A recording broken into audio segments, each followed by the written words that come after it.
A lot of white people, when they come here, they come with purpose. They come very goal orientated. They come with an investment mindset, right? They come to build a business. They come to help build up the economy. Black people, we come to build ourselves. There's a mismatch here. So one is going to go further than the other. Hey guys, welcome back. All right, so today's video, I want us to look into some of the reasons behind why it appears that white people seem to be able to come to Ghana and somehow make it work, whereas black people, on the other hand, tend to struggle. Now, I know that sounds like, oh, maybe it's just very general, and it's not. I've witnessed it with my own eyes, and many other people have too. There's definitely an influx of people coming in that are not black, that are coming here, starting businesses, living here, somehow making it work. And so today I want us to really go into some of the reasons behind why that is and why we as black people, we're struggling to come back to Ghana, Africa. Like what are some of the reasons behind that?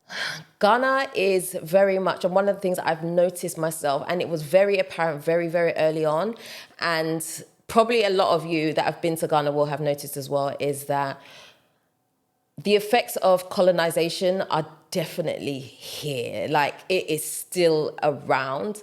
I would say it has got better over the years, but that definitely still has a strong presence. So there is definitely this thing of privilege when certain types of people come to Ghana. And I'm going to be as bold and say that it extends to white people and also mixed race people too. They definitely have a privilege. I'm sorry if that offends you. I'm just like, hey, I'm just calling out the facts here. You know, we do the truth for this channel. There's definitely a privilege there. And I think that is what is helping to give some type of a leg up. For some reason, Ghanaians are very drawn to people from the West that are white, mixed, whatever, right? They feel like there is almost like there's like this automatic trust, this person's a good person, you know? There's like privilege is just written all over it. There are certain opportunities, or it's easier with this privilege to walk through certain doors. It's easier to be able to establish yourself because some doors are just open wide, because it's almost like it's somehow attached to trust. So there is this almost unwritten notion that, you know, white people are associated with wealth, you know, having money, trust. They have authority because of the skin color that they carry. It's almost seen as though they know what they're doing. They know what they're doing because they're white. They've maybe had more experience. There's more trust among them. There seems to be a lot more power behind that category of people. And I'm not saying every Ghanaian thinks that way. It's not so. A lot of it is also rooted in religion. You'll see that, you know, if you've ever been out on the streets of Accra, the trochos, you'll see at the back of the trochos, you know, there's the whole white Jesus thing is still very, very prominent here. And I think that's one of the things that kind of took me aback when I came to Ghana. I was like, what the, you know, you get off the plane and you're like, I can't wait to be immersed in the culture and just feel so good. Like, oh, finally, like I can let my guard down. And then, you know, you start driving down the street and you realize how strong the white Jesus privilege is here. And it's just interesting to see how Ghanaians are very drawn to the whole thing of white Jesus. And so it's very strong here that colonization existed. Let's just put it that way. I know it has been not very long since Ghana gained its independence, but it's just interesting to see that its presence is still very, very strong here, and it gives privilege even among people of today, like youth. There's still privilege there. So it's not even like I can say, okay, well, it's the older generation that's giving that attention. No, it's in the youth as well. It's still there. It's being taught. It's being handed down. And it's a shame, really, but It is what it is, you know. Another thing is that, you know, white people, when they come here and they set up businesses, they're given more trust. They seem more trustworthy, so they get more opportunities. It's easier for them to open certain doors, just because people feel like they won't be cheated by a white person or a Chinese person.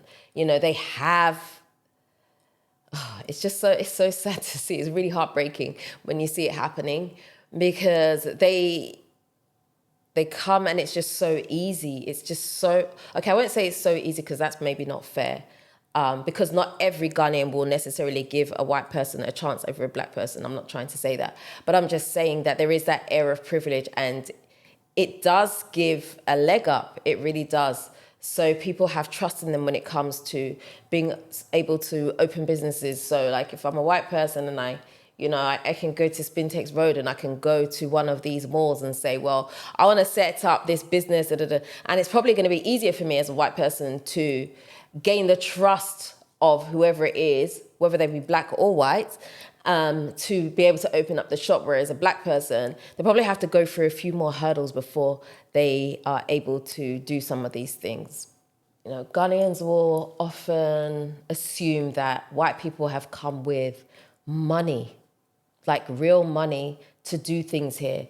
They feel like they've come with skills.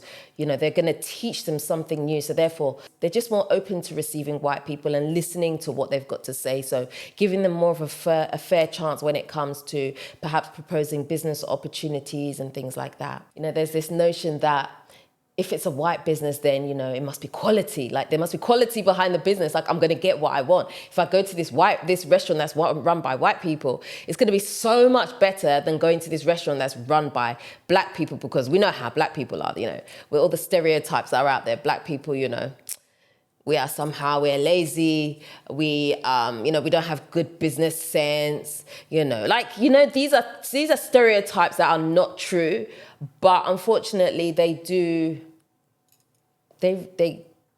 run true with us. And I'm going to say this, sometimes, I'm sorry, but sometimes we also don't help ourselves, because sometimes we fall into these stereotypes and it only takes one person to do it, to tarnish it for everybody. So one business owner, I'm using restaurants just as an example. So one restaurant with a black business owner does something terrible. Now the rest of everybody else is tarnished with the same brush.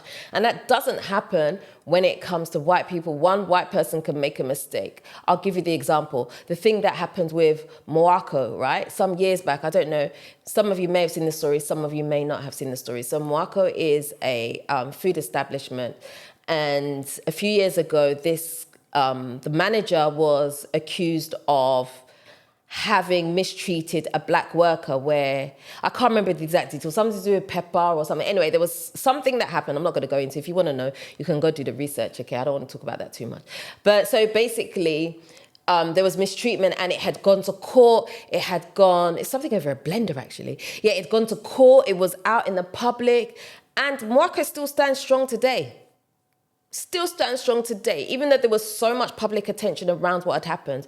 But let that have been a black business, I guarantee that black business would have been shut down. Nobody would have supported it. Yeah, it's just like, that's just how it is. And I just feel like, it's like, let's all be tainted with the same brush. If this is wrong, let it be wrong across the board. Don't let it be more wrong for one group of people than it is for another people. That's not fair. That is indulging in privilege. Another reason that I've observed, don't shoot me down, as they say, is that a lot of white people, when they come here, they come with purpose. They come very goal orientated, and I'm not saying black people don't, but they come with an investment mindset, right? They come because they want to establish themselves in Ghana. They want to build businesses. They want to get into certain things. Whereas, you know, we black people, sometimes we come, and I'm not saying that we don't come and we don't want to invest. We do, but usually it's on a smaller scale. And usually a lot of us are coming back because we want to rediscover ourselves. That's our first passion, is to really We want to touch the earth. We want to rediscover ourselves. We want to center ourselves. And that's not a bad thing. That is not a bad thing. That's not what I'm saying. Because for those of you that are coming that perhaps don't know your roots and want to reconnect, that's not a bad thing. But I'm saying for white people that come here, their focus is investment. I'm coming to do business, and that's their goal, and that's what they're aiming for.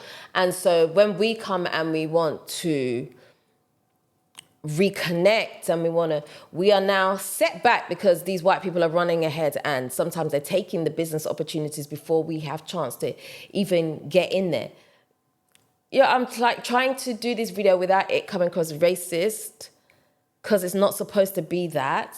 It's just supposed to talk about what exists here and what is the real here. I happen to be black. That's all, you know. So when black people come here, you know, they're seeking their purpose, they're seeking connection, they're trying to rediscover themselves. So that journey is much more individualistic over a white person who's coming here and has the mission of business. And sometimes they're coming as a collective. You know, we know, hey, let's be honest, a lot of Lebanese people that are here, they come full force, they come as a family. Yeah, they come as a family and they set their roots here. You only have to walk along Spintex Road to see how strong the Lebanese community is. And they come and they employ each other and they build that business. And I'm gonna say it as it is. They work hard. They work very hard. They employ their own at the top, and they employ Ghanaians to, you know, be the workers. It's not very often you'll see a Ghanaian person or a black person have hierarchy in some of these businesses. And that's how they work. And hey, like, we can't be mad at that because it's working. And a lot of us are shopping in these places because we know that we get the customer service that we want. We get answers when we have questions. We don't just be dismissed. Oh, you ask for, you go away. We don't get met with those things. They are providing us with services that we actually need, because we are not doing it ourselves, so somebody else is coming to do it. We are on a journey. We're looking for purpose. We're looking for, and as I said, I'm not trying to dog that. That's all well and good, but for some of us that have been here a while now, and we have been on that journey, and we have been able to find our purpose. Now it's time to work. It's time to grind. It's time to establish a collective. It's time for us to do investments. It's time for us to be united and not disunited, and stop not having trust. Sometimes, there's people that you shouldn't trust, but sometimes you know that you have to, like, how are these people doing it and we are not able to do it? Do you know what I'm saying? Like, how is that happen? That's really what the question is. Why is it that we have so much disunity amongst us that we are not even able to trust each other in order to do businesses? You know, you're going to go a lot slower if it's just you trying to run a business and trying to establish yourself. Whereas if you're a collective, you go further, you go stronger, your money goes further. Like, the ideas, the collaboration, like, there's power in collaboration, and that's the one thing that we are missing when we come here, when we don't have that. And so it sets us back so much further. Like, the impact in the economy is just, it's like white people they come to build a business, they come to help build up the economy. And black people, we come to build ourselves.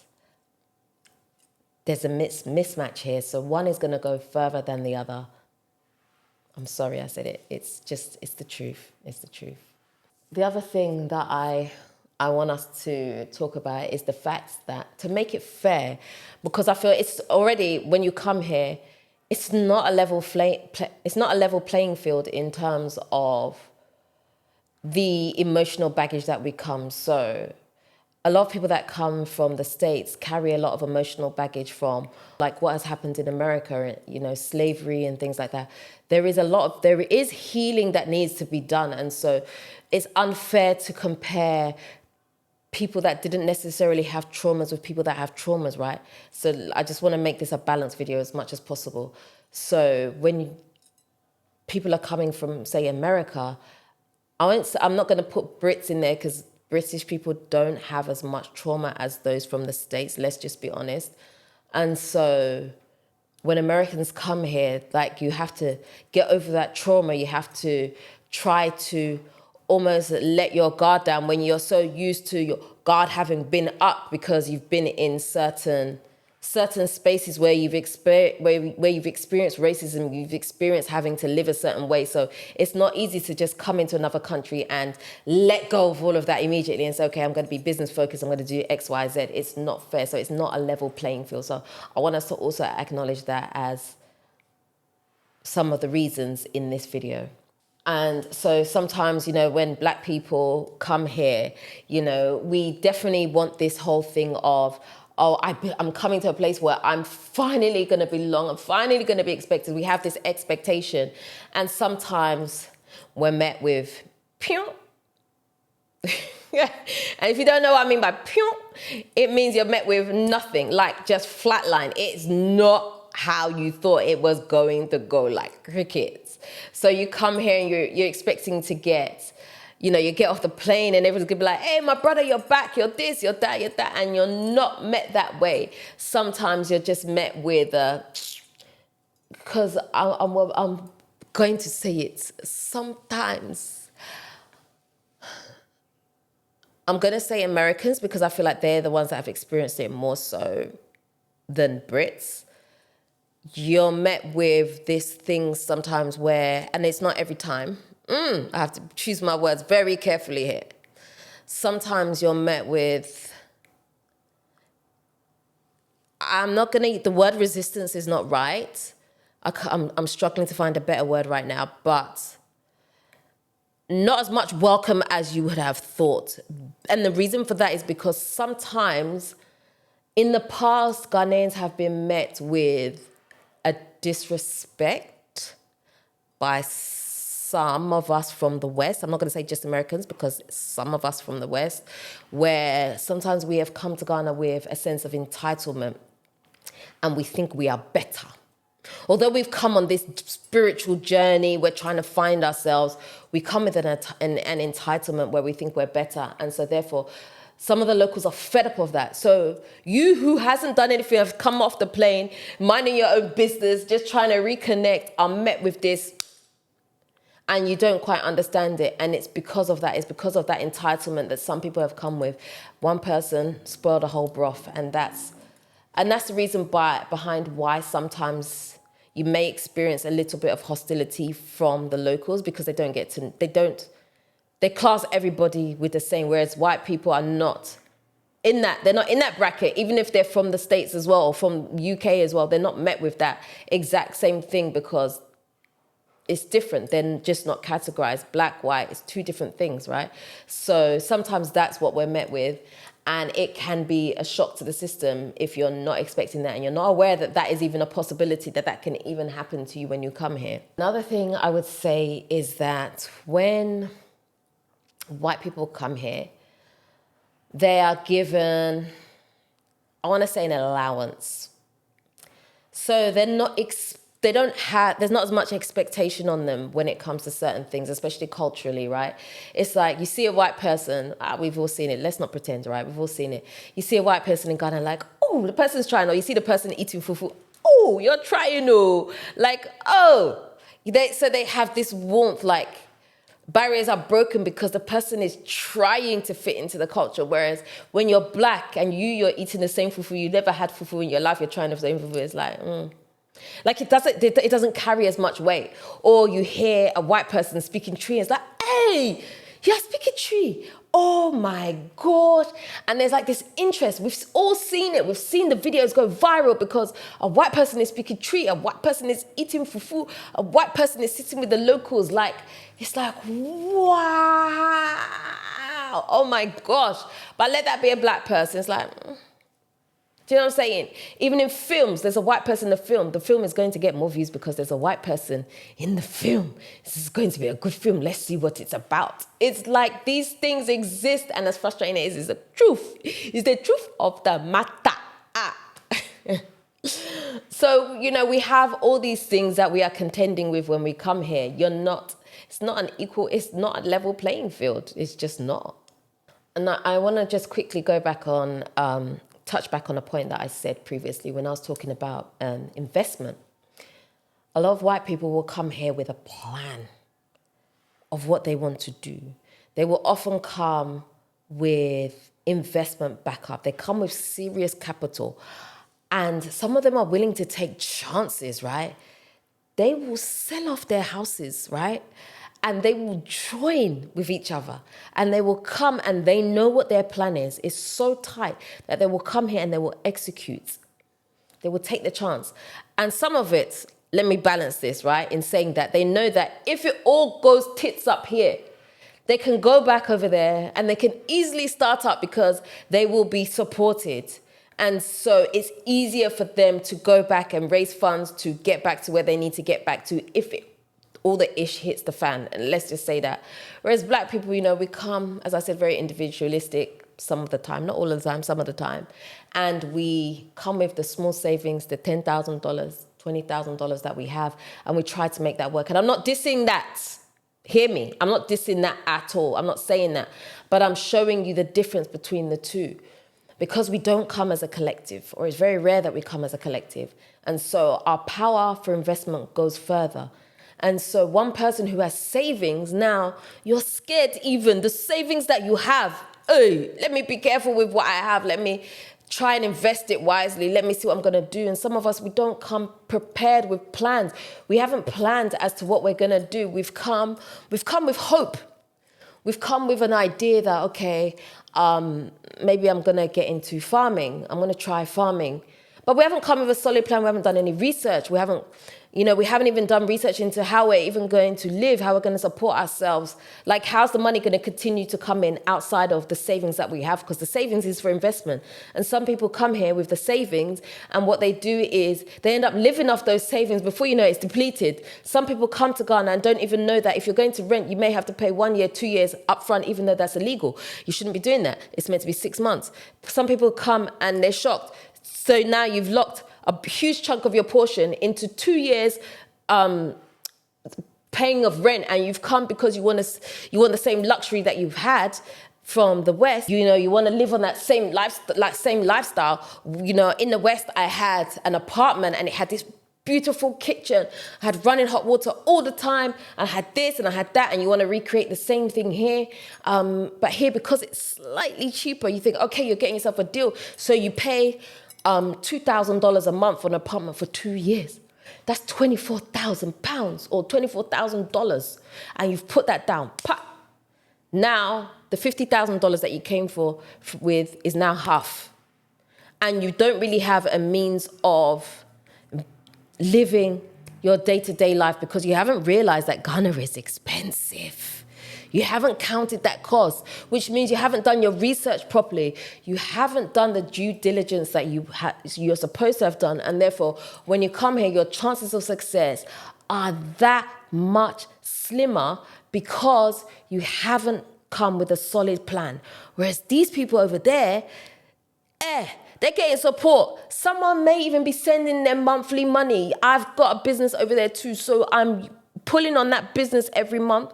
I don't need as much, I don't need as much. So, okay, I've also rented 24,000 for 2 years, but I have got something coming in every month that is helping sustain me here. So I'm not going to dry up as quickly as somebody else is going to dry up. Now, I'm not saying these two situations are absolute. I'm just giving examples as to what I have experienced and what I have seen from other people, and even what other people have told me. Some of the things that they've fallen into, I'm just sharing it with you. Okay. So here you have a lot more power. There's a lot less things that can go wrong here in this situation than that can go wrong in this situation here. And we have to understand that. If you can come as a collective, you are much more likely to be able to succeed than one person with their small investment and I'm not dissing it. 20,000, 10,000 is not a small investment, it's money, because we know what it's like to come by money, right? I'm not saying that. I'm saying that it's harder when you've come with a nugget than when you've come with a whole bush. Do you see what I'm saying? Like, it's just harder. you're not going to be able to make the impacts that you're going to be able to make. And let's not forget, along the way, you are going to experience some type of, I don't even want to use the word scam, but I can't think of a better word. You're going to be scammed in some way, as in you're going to lose out on certain things. That's what I mean. You're going to lose part of the money from, it was a terrible business deal, or you quickly learned that this is not for you, and so you had to do a quick 360. But in the midst of that, you've lost some money. It happens. There's no perfect business here. So when you come here, you're still learning. Whether you had you had 100 years of experience from the UK or wherever, right? You still have to come and learn the terrain here. You have to learn the culture and how things work here. So in the midst of that, you're going to lose some of your investment, and you have to be prepared for that. Like, you have to be prepared that things are not necessarily going to go as smoothly. So be prepared for some of that loss to occur. It's going to happen. We don't have unity amongst ourselves, and it sets us back time and time again. And it hurts a lot more when we are sometimes cheated by people that we think are the same as us, right?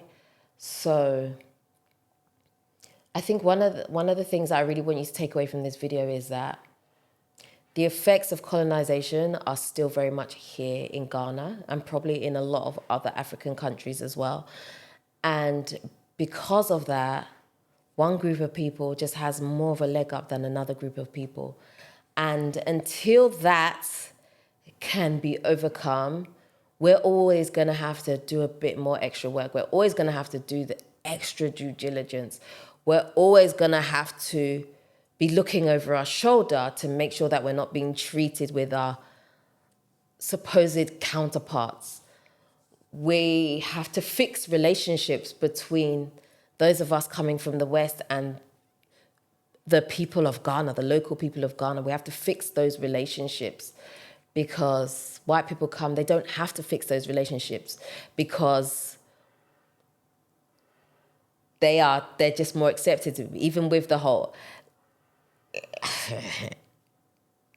A lot of Ghanaians, and this is the truth, whether you want to accept it or you don't want to accept it, I'm still going to say it as it is. It's only now that education is coming out. A lot of people didn't even understand the effects of colonization. Ghanaians don't. It's only now in schools that they're teaching them about what happened during slavery. A lot of people don't even know what happened there. And so they just see white people as just superior in some sense. That's the truth of it. So white people come here and they come with a fresh slate. They come with almost like they are solid people. These are solid, grounded people. These people know what they're doing. They're from the West, where it's developed. It's X, Y, Z, whatever. Whereas we blacks, we don't come with that same privilege. It's almost like we have to come and we have to apologize. We have to, when I say apologize, I mean for the people that have gone in front of us that maybe have broken down certain relationships, that have come with privilege, that have come with too much expectation. And so it's almost like you have to apologize for some of those things that have happened. And it does still happen. Some people still do come entitled, privileged, don't want to fit in with the locals. Ew, this, why does it smell here? Whereas white people, it's not very often that you'll see white people come to Ghana or Africa and be like, oh, it smells here. Ew, I don't like this food. I'm not eating that. They will try. A lot of the times they will try these foods. You know what I mean? At least once. They are more open to some of these experiences than some of us black people. Like, I don't want to eat this. You know?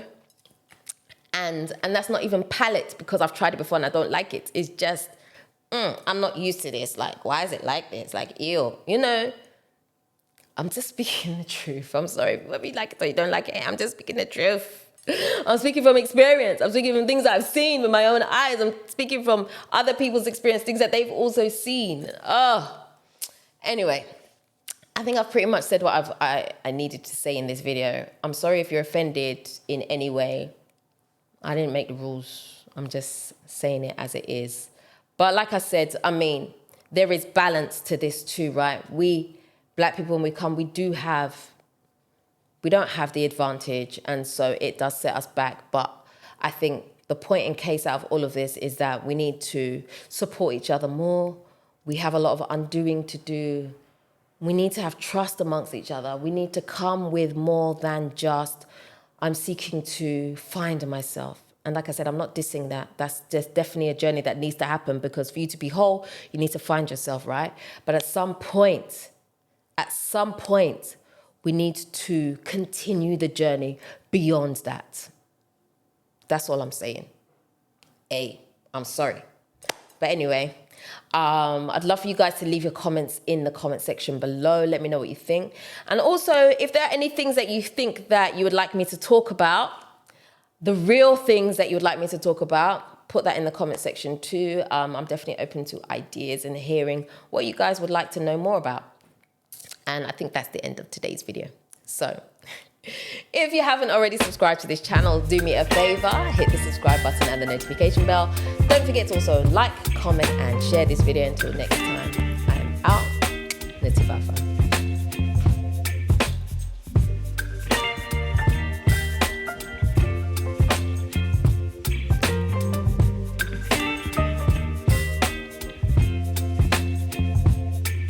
Baby, you give me ice and fire.